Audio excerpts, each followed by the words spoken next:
Carnales de Telehit, y bueno, nos encontramos en un momento muy especial. Una gran banda está de visita. Yeah, exactamente. Los Red Hot Chili Peppers presentándose aquí en el Distrito Federal, y tenemos la oportunidad de platicar pues con un gran baterista, Chad Smith. Thank you very much for your time with this interview. It's a pleasure.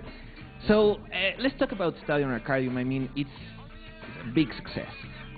Tell us a little bit, how was the creating process of this album? Oh, well, the creative process was we wrote a bunch of songs. We actually, after our last tour, we took quite a bit of time off. First time since we did Californication, toured crazy. By the way, toured like crazy. And he said, you know, we gotta just clear our heads and take a little break. And we did for about 6 months. And I think that really, you know, we just came back fresh and had a lot of ideas, and a lot of them turned out to be really good, and that's why we got a double album, you know. Y hablando de los Red Hot Chili Peppers, a ver, Amadiña, tú que eres rockerona. I can see that right now the Peppers are like a really big family. You can see the union that you have. It's important. Yeah, I mean, you know, we've been together for a long time, and so we know a lot about each other's things. Some things that, you know, are really good, and we have a real bond, and other things that, you know, get on each other's nerves, like a family, like brothers, you know? Of course. And that's normal. But yeah, you know, it's important, certainly when you're touring, to travel, that you surround yourself with good people and people that you enjoy being with, and we have a lot of great people with us, and it just makes it comfortable for us, and well, yeah, we like playing, you know. Cool. Now, which feeling is better? The time that you won an award and you receive a prize because of the album, or the time that you were at the Blood Sugar Mansion and you just finished one song?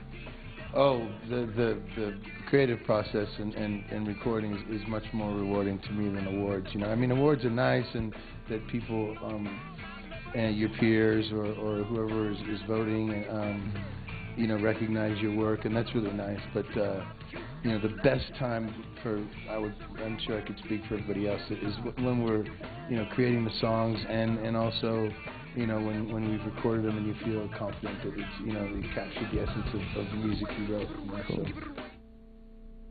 Vientos, chido. No, expectativas para el concierto. Which song, when you just finished, you were like, oh, thanks God, it's a hard one? Well, you know, it's difficult sometimes. Some songs are easier than others to record. Yeah. I know that we've always captured our songs in the recorded version best when we're most prepared, when we have it, when you know, they're finished, and hopefully Anthony has most of the words written and he's singing along with us, and it's just not about trying to figure out your part or the feel of it or anything, just about capturing a good performance of the song, and you're confident, you know, that of what you're doing, and those are the most they're very natural, and it feels very, you know, just feels good. You know, sometimes for whatever reason, you know, you're just not getting it, you know. And what we found is that you just, after a certain point, you just move on to something else. If you're not hitting it for us, if like the third or fourth time through, if for whatever reason it's not right, then we'll just try something else. It just happens. Everybody's different on different days, and, you know, and that's normal, you know. But we don't get too frustrated. Once in a while, we've had, like on the Blood Sugar album, the song "Funky Monk." Yeah, was actually the last song, and it's not a difficult song, and it's not anything that, and we had it written, and we just, for whatever reason, weren't getting the right feel to it. You know, it just didn't feel right, and so that was one, and I can't remember what you know, we all had to do something to come back fresh. That was Rick's idea. I can't tell you what it was. But then we came back, boom, nailed it. So it's good to step away, come back. Carnales, y bueno, continuamos aquí con todos ustedes en este especial de los... About yourself, you born in St. Paul, Minnesota, right? Yes, that's right. Why did Claudio did his research. Yeah, of course. Good man. When did you where move? Is that? In the United States. Oh, in Minnesota. It's in the really up north. And he went to geography class when he was a youngster. Really cold there. Very fucking cold. I know. So why did you move up, or at what age did you move up to LA? Oh, I moved. I was born in Minnesota, but I didn't spend very much time there.